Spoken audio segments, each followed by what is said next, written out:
ce ne sont pas moins de 14 subventions à des crèches associatives dites confessionnelles qui sont soumises à notre vote ce soir, soit 1300 places d'accueil pour les familles de 5 arrondissements concernés. La ville souffre déjà d'une pénurie de places, d'une offre qui n'est hélas pas toujours adaptée à la demande des familles, et certains de nos collègues voudraient couper le financement public à 1300 petits Parisiens, principalement issus des familles modestes du nord et du nord-est de Paris. L'arrêt de tout financement public serait d'une violence inouïe en les privant d'options d'accueil salutaires.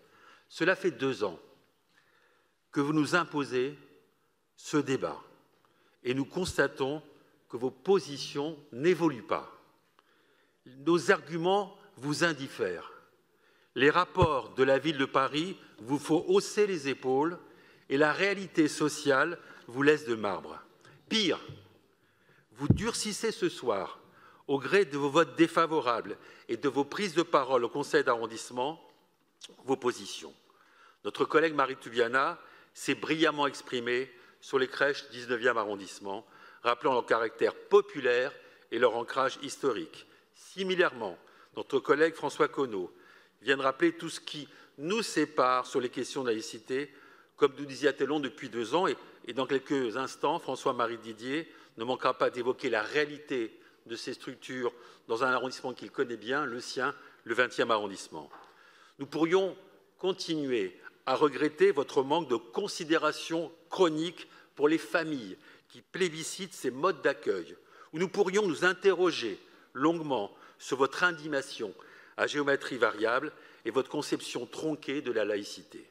Enfin, nous pourrions continuer à déplorer votre cécité face aux visites et contrôles inopinés réalisés avec une légitime rigueur afin de respecter les principes de neutralité et de laïcité. Mais le groupe Changer Paris est un groupe d'opposition, certes, mais un groupe d'opposition responsable. Concept qui, comme chacun sait, n'est pas nécessairement votre préférence. Nous refusons de nous laisser enfermer dans un dialogue de sourds qui tourne au débat idéologique, stérile et qui n'a qu'une conséquence, alimenter l'hostilité de clientèle qu'il vous plaît de flatter. Ce débat, notre pays l'a tranché depuis plus d'1 siècle.